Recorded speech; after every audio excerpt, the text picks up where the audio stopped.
Сайн байцгаана уу? Та бүхэндээ 2024 онд нээлттэй хийсэн 1 million followers хэмээх сонирхолтой нэгэн киног ярьж өгөхөд бэлэн боллоо. Та бүхэн суугтаа лайк болон subscribe дарж дэмжихээ битгий мартаарай.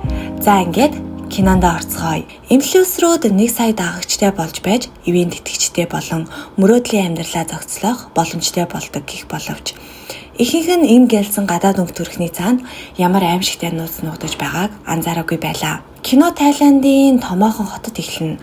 Хоёр залуу охин шөнийн клубт хөгжилдөж байх ба нэг нь 1 сая гаруй дагагчтай Chloe гэх инфлюенсер юм.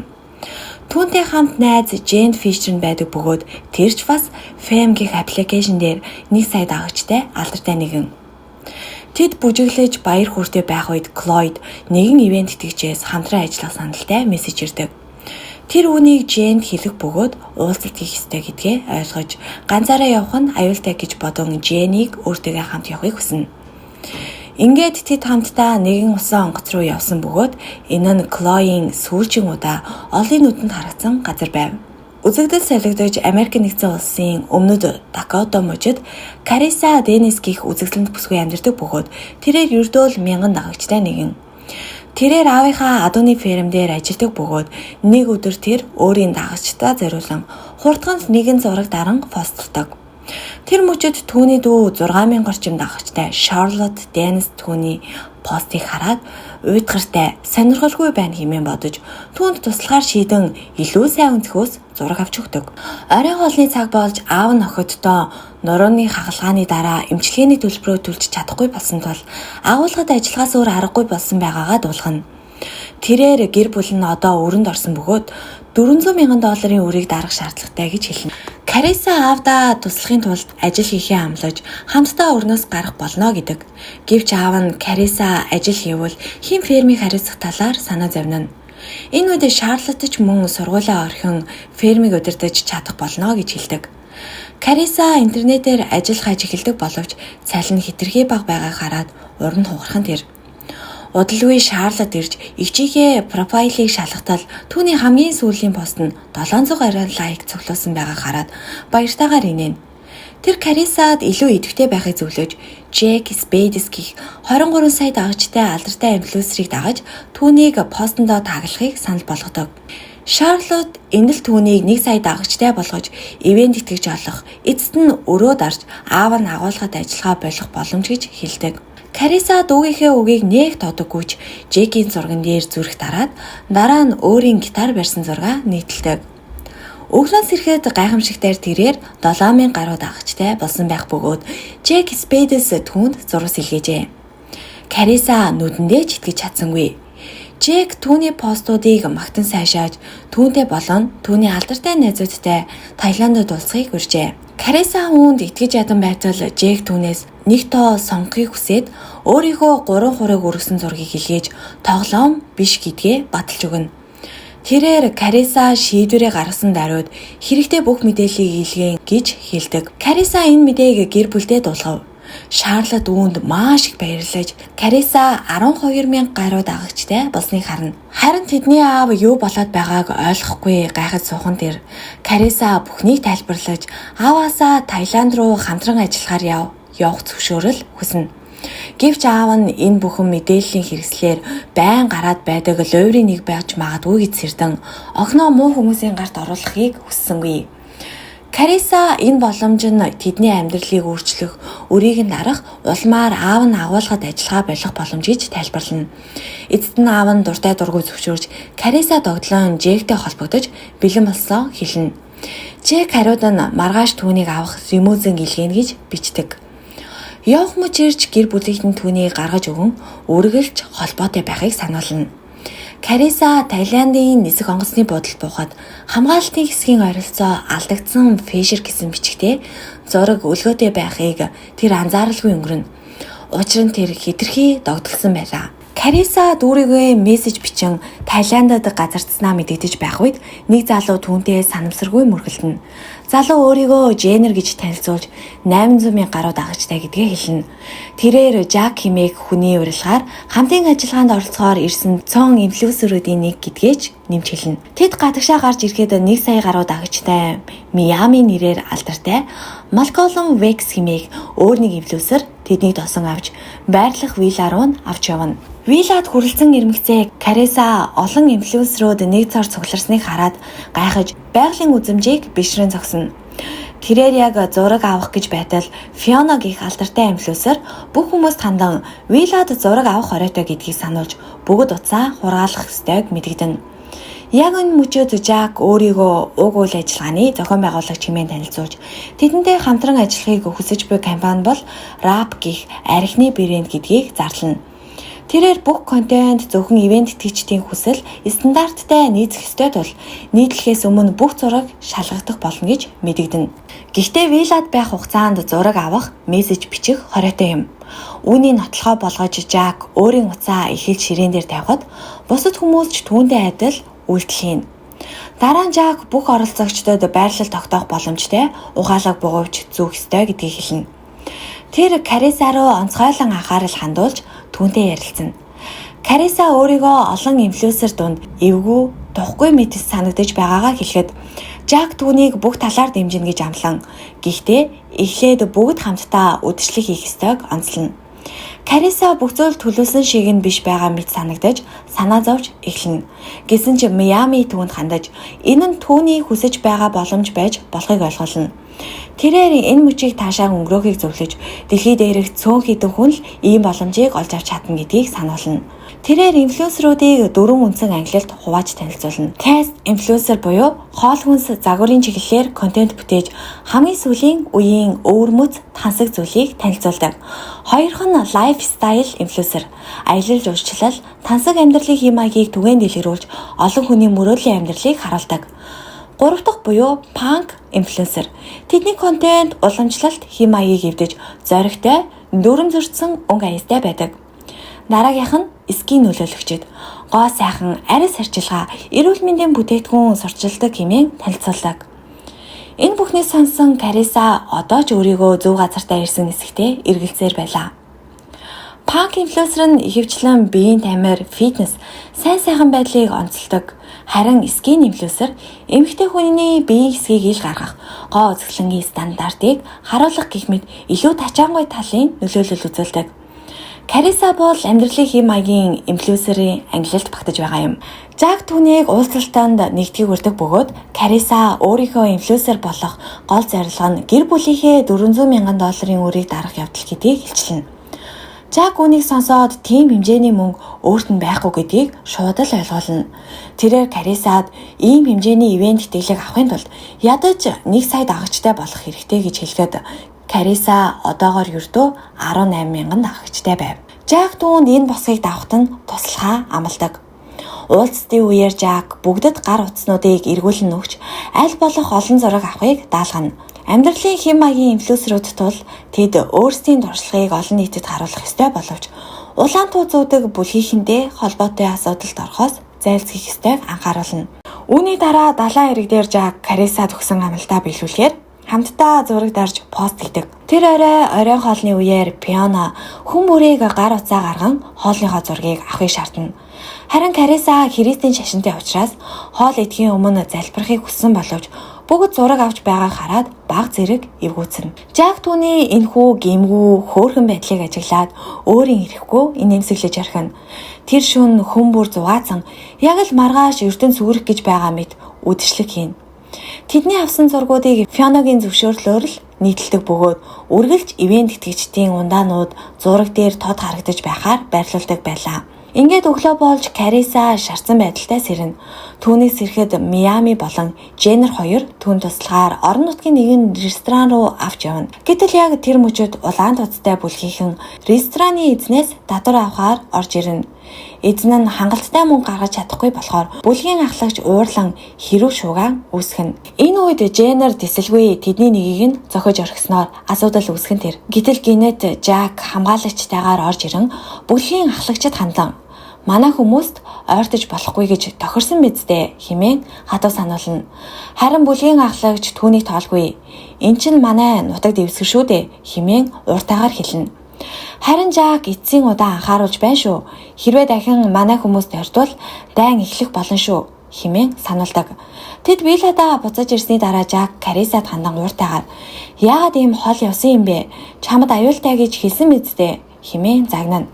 Тэрээр хэрэг түүнд байрлуулсан хянах төхөөрөмж байгаагүй бол чамаа хаана байгааг мэдэгч боломжгүй байх байсан гэдгийг нэмж хэлдэг. Кариса үүнийг сонсоод Жак үнэхээр өөртөө санаа тавьж буйг ойлгоно. Тэр үед Жак түүнд инфлюенсеруудын ертөнцид бараг бүх зүйл худал хурамч байдаг. Гэхдээ чамайг харахаар жинхэнэ мэт санагддаг хэмээн хэлнэ. Маргааш нь бүх инфлюенсеруудыг цуглуулan ивент итгэгч компани гүйцэтгэх захирлуудтай танилцуулна. Тэрээр тэдний нэг нь компани бүтээгдэхүүний нүүр царай болох ба үүний шагнал нь $500,000 байх болно гэж зарлаж орхисон тэр. Бүгд энэ боломжийн төлөө өрсөлдөх боловч сонгогдохын тулд тэдний тоглогчдын тоо 1 саяас дээш давах шаардлагатай гэдгийг сануулна. Карисагийн дагагчдын тоо хараахан 1 сая хүрээгүй тул тэрээр ихэд гониглно. Энэ мөчөд Фиана гинэт түүн рүү ирж Жакаас хол бай гэж анхааруулна. Учир нь Жак бол миний найз залуу гэв. Гэвч өөр нэгэн инфлюенсер Карисагийн хажууд ирж Жак болон Фиана 2 жилийн өмнө салсан. Наадах чинь худлаа ярьж байгаамаа л гэдэг. Фиана зүгээр л Жак өөр хин нэгэнтэй ад жаргалтай байгаад атаархаж байгаа аж. Тэр шүн унтахаасаа өмнө Кариса дүүгээсээ мессеж хүлээж авдаг. Аав нь агуулгаад ажилд орсон боловч нурууны өвчин нь улам хүндэрсэн тухай бичжээ.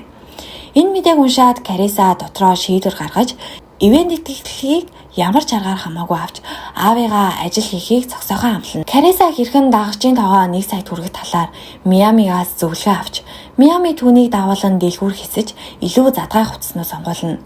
Олон шүнийг үдшилэг хийн өнгөрүүлж уух зураа селфи дарж байсны үр дүнд Кариса 400,000 дагагчтай болж чадна. Алдарт гарч ихсэн тэрээр улмал задгай хувцслан зургууд нийтэлж хуучин амьдралаа үл томсорлоно. Гэвч нэг өдөр Кариса өөрийн хамгийн задгай зургуудын нэгэн дээр дүүн лайк дарсныг хараад сэтгэлэн түгшид тэр зургаа устгана. Тэр энэ амьдрал өөрт нь тохирохгүй гэдгийг ойлгон Жакт энэ талаар ярьж бүхнийг орхих хүсэлтэй байгаагаа хэлж байтал гинтэл улаан тууцтнуудын бүлэглэл харш руу дайраад ороод ирнэ.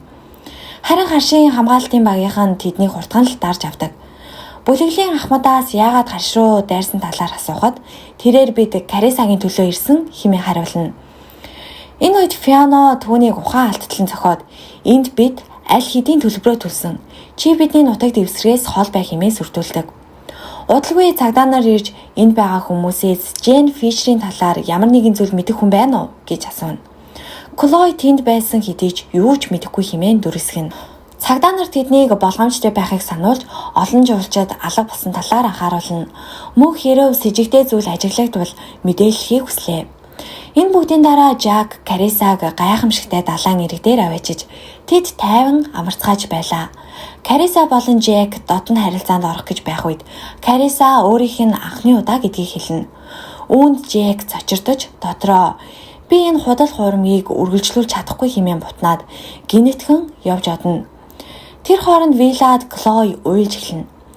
Тэр Жэнийг хүчээр худалдагдсан цагаас хойш худал хийлж ирсэндээ туйлдж байгаагаа илэрхийлнэ. Клой Тайландад ирэхдээ ивент итгэгчдийн санал аавна гэж найдаж байсан боловч одоо түүний найз алга болсныг хэлнэ. Клоиг цагдаад юу ч яриагуд талархсан Даниэл түүнд $1 сая шилжүүлж Виллагаас явж болохыг нь хэлнэ. Гинэт Жак орж ирээд Жен хүчээр дуудлах худалдаагаар зарагдсныг олж мэдсэн учраас тэднийг ивент итгэж буй хүмүүсийн төлөө ажиллагаа болгохоор шийдснээ мэдэгдэнэ. Энэ үед Фиана Жак руу гарч энэ л чамайг тэр их өрнөөс чинь гаргах цорын ганц арга байсан шүү дээ гэж сануулдаг. Учир нь Жак үргэлж мөрийтэй тоглоомж хожигдож өрөнд ордог байв. Фиона цааш нь зуулчдын сургаггүй алга болсон бүхий л тохиолдол үнэндээ Жэкийн өрнөөс нь гарахын тулд хийгдсэн золиосод байсан гэдгийг хэлдэг. Жэк өөрөө нэр хүндтэй Fame гэх аппликейшн дээр алдартай нэгэн байсан учраас баян хүмүүс түүнд дуртай байжээ. Харин тэр өөрийн нөлөөг ашиглан бусад инфлюенсеруудыг спонсорын санал нэрийдлээр хуурч авчирч улмаар тэднийг баян хүмүүсийн гарт худалдаалдаг байсан тодорхой болно. Даниэл Жэкт $1 сая өгөөд Карисагаас хол бай. Учир нь тэр бол минийх гэж хэлдэг. Жэк энэ бүхнийг гинэт ухаарч үнэхээр аимшигтай зүйлд хутгалсан болохоо ойлгоод Карисад бүгдийг хийж хамтдаа цугтгаар шийднэ. Гэвч Кариса түүний ярьж буй зүйлийг ойлгохгүй юу болоод байгааг шалгаан асууна. Джек өөрийнхөө мөрөөдөө тоглоомын донтолтоос болж их хэмжээний мөнгө алдсан тухайга Даниэлаас $4 сая зээлээд бүгдийг нь алдсан тухайга тайлбарлана. Өрн дарагдсан тэр үед Даниэл түүнийг алгаж хасан ч тэр алдартай нэгэн байсан учраас баяжуун түүнд дуртай. Түүгээр зугаагаа гаргасны дараа Даниэл их хэмжээний мөнгө төлдөг байжээ. Ингэж явахдаа тэр мөн Фионатай танилцсан бөгөөд Фионач мөн өөрийн хувцсны брэндийг эхлүүлэхийн тулд их хэмжээний мөнгө зээлээд түүнийгээ алдсан учраас Даниэлд өртөө болжээ. Өрөө төлөхийн тулд тэд баячуудыг сэтгэл хангалуун байлгаж, эцэст нь өөрсдийн нөлөөг ашиглан бусад инфлюенсерүүдийг хоорч авчирч, тэдгээр баячуудын хүслийг хангаж жаргалтай байлгах арга хайж эхэлсэн байна. Тэд юу ч хийхээс буцахгүй байсан ч Жен алдагдсан мөчөөс хойш бүх зүйл өөрчлөгдсөн ба Жек ч үүнийг Карисад тохиолдохыг хүссэнгүй. Тэр мөчөд зарим инфлюенсерүүдийг өрөөнөөс нь хүчээр чирч гаргаж байлаа. Жак болон Кариса нар цугтах төлөвлөгөөтэй байсан ч Кариса найзуудгүйгээр явж чадахгүй гэдгийг хэлв. Тэд Миамигийн өрөө рүү яарвчлан очсон ч түүнийг олсонгүй. Гэтэл энэ үед Женер баригдсан байсан боловч тэр амархан цугтаж өөрийг нь барьсан хүнийг зохиж унгаад Жак Кариса хоёртой нэгдэв. Үүний зэрэгцээ $1 сая санал авсан Клой мөн баригджээ. Даниэл түүнд чи боломж олсон дээрээ энэ виллагаас явах ёстой байсан гэж хэлдэг. Нөгөө гурав гол хаалганы зүг гүйж байх үед Даниэл Жакийн хөлийг бодож улмаар Женер болон Кариса хоёрыг баримжиллаа. Удалгүй Майами гарч ирэхэд Даниэл төвд нэгэн нууцыг хэлдэг. Тэрээр Миами Женийн талаар аль хэдийн мэдэж байсан ч түүнийг дуулууртай байлгахын тулд дүү болох Фелисиаг нь ална хэмээн сүрдүүлсэн байжээ. Ингээд Фиона тэдэнд бүгдэнд нь тариа тарин ухаан алдуулчихв. Шөнө болж Фиона Жак руу өөр төрлийн тариа тарьж түүнийг сэрэн одоо чи чөлөөтэй болсон. Бид хүссэн зүйлээ хамтдаа хийж болно хэмээн хэлээд түүнд үргэлж хайртай байсан гэдгээ ч хэлнэ. Гэвч Жакад энэ санаа ногтгонч таалагдсангүй. Тэрээр бид хоёр аль хэдийн салчихсан шүү дээ гэд Карисаг хаана байгааг хэлхийг шаарддаг. Мөн Фионад өөрийг нь орхиж урагшаа харан явахыг зөвлөв. Энэ үед дуудлага худалдааны танхимд баячуудын хүслийг хангах зорилгоор инфлюенсерүүдийг худалдахаар бэлдэж байв. Арьс арчилгааны инфлюенсер Кимгийн эмэгтэй нэгэн ойрох орнуудын нэр $3.2 сая худалдан авлаа. Харин Женерийг $4 сая. Дуудлага худалдааны дараа бүх инфлюенсерүүдийн нүдийг боож тэднийг завруу зөв. Энэ үед Даниэл Карисаг өөрийн өрөө рүүгээ авч орсон байлаа. Түүнийг хүслээ гүйцэлдүүлэхийн өмнө нэгэн туслах нь дуудав. Даниэл өрөөнөөс гарсны дараа Кариса түүний эсрэг арга сэтгэр шийдэв. Яг тэр үед Жак өрөөнд орж ирэхэд Кариса түүнийг Даниэл гэж андуурч дайрав. Гэвч Жак хурдан хариу үйлдэл үзүүлж өөрийгөө танилцуулахад Кариса түүнийг тэрэн уйлхан тэр. Удалгүй Даниэл буцаж орж ирэхэд Жак түүн рүү дайрсан боловч тэр амархан дийлдэж Даниэлд цохиулан ундаг. Даниэл Жакийн амийг таслах гэж байхад Кариса бууш үрж аван түүн рүү чиглүүлв. Гэхдээ тэр буудахын оронд Даниэлийг цохиж унгаан ухаан алдууллаа. Кариса бушуухан гарч бусдыгаа аврахаар яван Миамигийн өрөөнд орлоо.